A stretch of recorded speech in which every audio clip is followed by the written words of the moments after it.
Hello and welcome to our newest addition to our podcast family.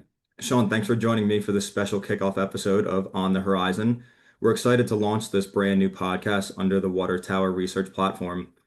Let's start at the top. Sean, what is the Horizons Initiative and why do we decide to create it?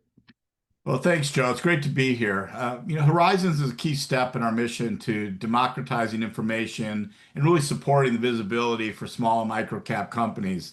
In the greater scheme of things, they often get left out. There are so many of them, right? There's tremendous battles in order to get in front of investors. That's kind of the first challenge. So we saw a real need in the market for a high quality, content-driven investor engagement strategy that also wouldn't break the bank and make it viable for some of the smaller companies.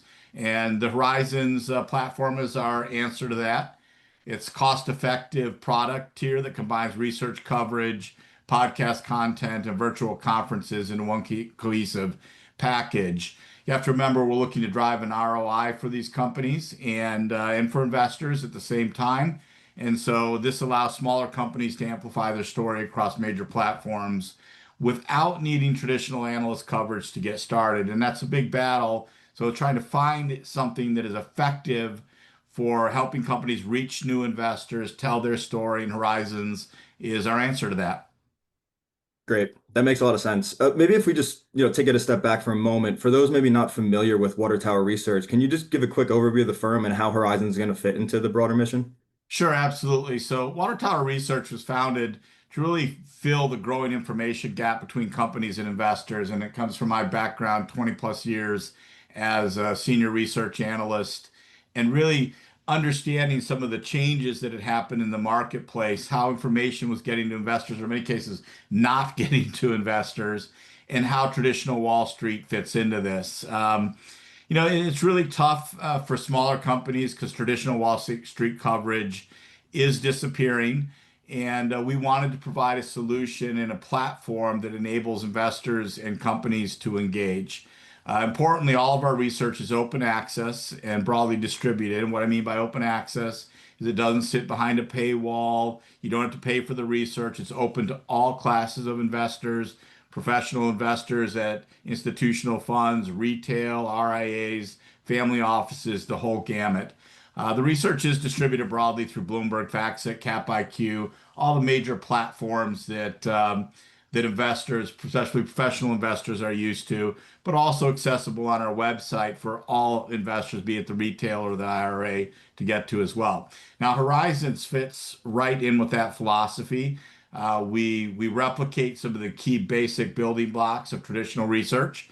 And by that, I mean initiation of coverage reports, quarterly updates, but importantly, looking at podcasts and other formats for investors, excuse me, for companies and investors to connect.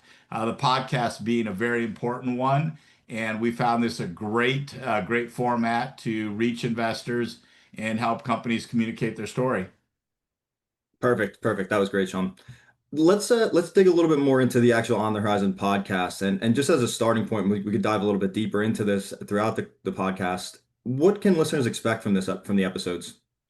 No, that's a great question, and I think most importantly, investors can find in authentic and engaging conversations with the leadership teams of emerging companies. I would also say though that through the podcast, there's also a discovery mechanism here, so that investors can look at and listen to lots of different companies, so they get exposure to a lot of different companies. So basically, idea generation. Hey, I haven't heard about this company. That's interesting. So it gives you that format. It's also important to go beyond the numbers, getting into the company's vision, innovation, go-to-market strategies, industry challenges.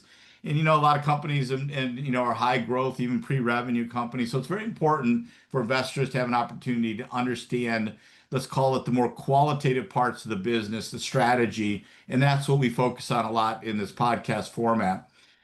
We know that from research that 81% of investors say digital content influences their investment decisions. I'll say that again. 81% of investors say digital content influences their investment decisions. This is critical. This is how information is found, digested, and followed on an ongoing basis. And really, this podcast gives companies a platform to tell their stories in their own voices while helping investors better understand who those companies are, what sets them apart, and importantly, discover new ideas. Awesome, awesome, excellent. I think that's again some powerful numbers there as well. And again, I'll just add one in that I saw as well that I meant to put in here as well is 69% of investors in another survey as well are asking more and more non-financial questions, and I think Right. that's what we're trying to highlight here in our podcast. So I think that's again some powerful numbers to highlight. I think maybe if we just take that one step further. Yeah, how long are these episodes? Why are we choosing that length? What's the style? What kind of companies are we planning to feature here? Yeah, episodes anywhere from 15 to 30 minutes. You don't want to go longer than that. Attention spans, and you ought to be able to, companies ought to be able to get the story out and investors understand the story in that type of time frame. So we want to get right to the point with these.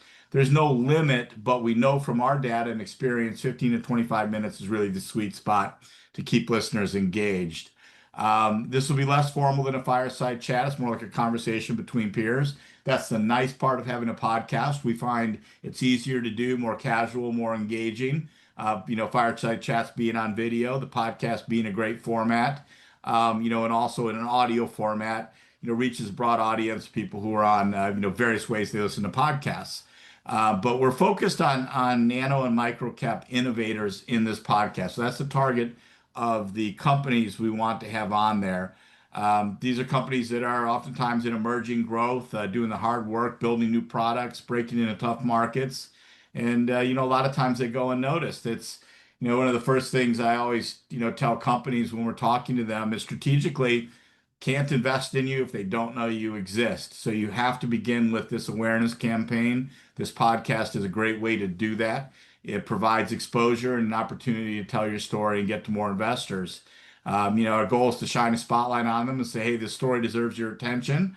And that's a big battle to get over and a big struggle for smaller companies. And this is the solution. So we want to bridge the gap between overlooked innovation in the broader investment community and get to a broad group of the investor community. And that's critical because, for smaller companies and on this podcast, and the target here, remember, it's scattered. The investor base that buys these companies are spread across all different kinds of categories. You need to reach them all. The podcast is a great format to do that.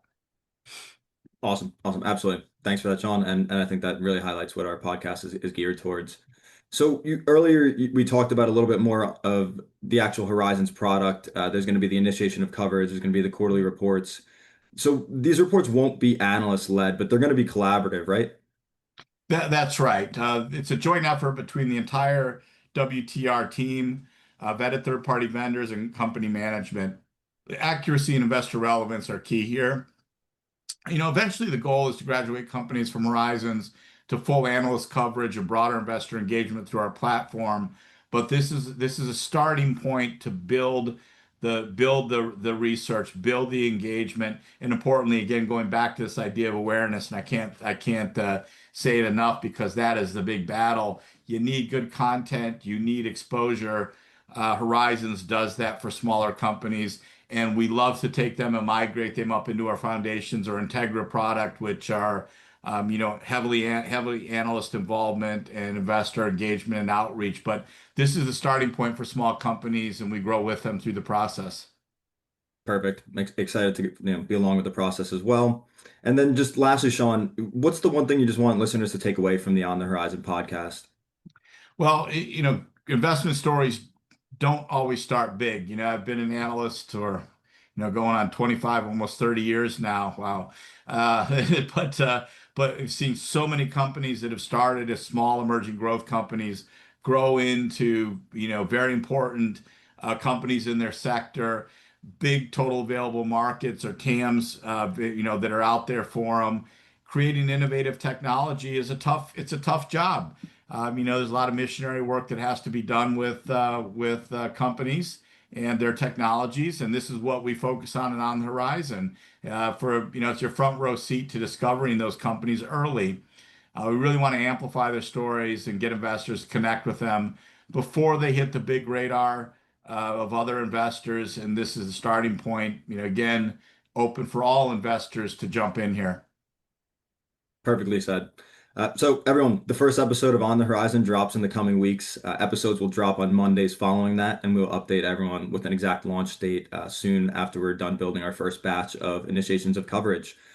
Be sure to subscribe, share, and follow along as we highlight some of the most exciting emerging names in the market. Thanks again, Sean, for joining me today. Thanks, Joe. I'm looking forward to what's ahead, or as we should say, what's on the horizon. Love that.